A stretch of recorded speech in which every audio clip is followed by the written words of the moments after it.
Now to new developments with the attack on Paul Pelosi. He released a letter ahead of today's sentencing in the state trial of his attacker, David DePape.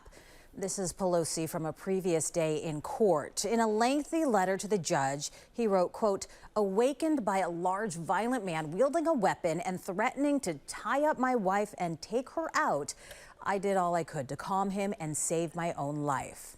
DePape got life in prison without the possibility of parole. ABC 7 News reporter Suzanne Fawn is following this story. She joins us live from the newsroom with what happened in court today. Suzanne. So, Alma, DePape will serve 2 sentences concurrently. Today we heard from DePape in court. He rambled for more than half an hour about his conspiracy theories, but he did not apologize to the Pelosi family during his statement.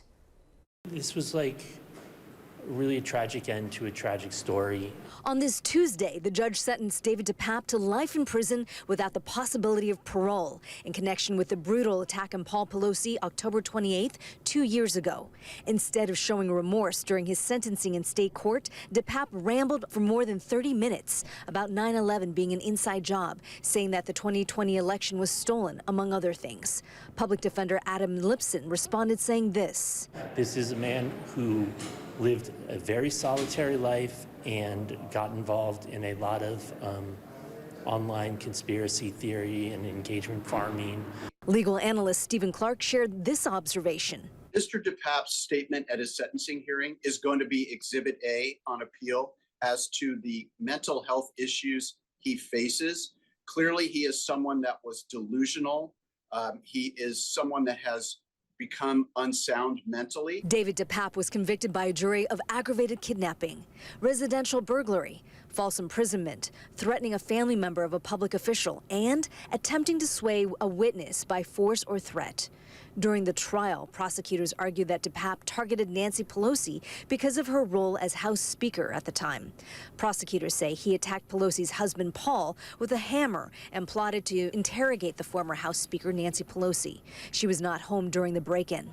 The Pelosi family released this statement after the judge announced DePape's punishment.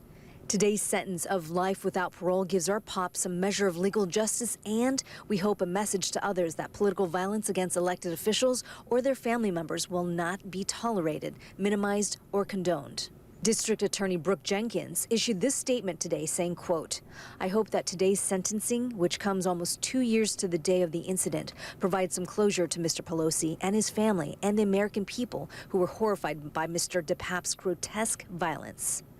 And we asked the public defender why DePape did not enter a plea of not guilty by reason of insanity. He says the insanity defense did not apply in this case, but he did not offer any more details. Now, the public defender says he plans on returning to court and appealing the judge's ruling. Live in the newsroom, Suzanne Fawn, ABC 7 News. Okay, Suzanne, thank you for that. And we do have more of the letter Paul Pelosi sent to the judge.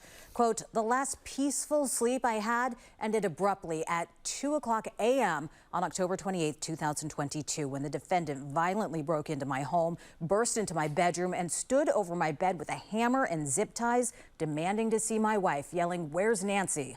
It goes on to say, "Sleeping alone in my home still evokes memories of the defendant breaking into my house."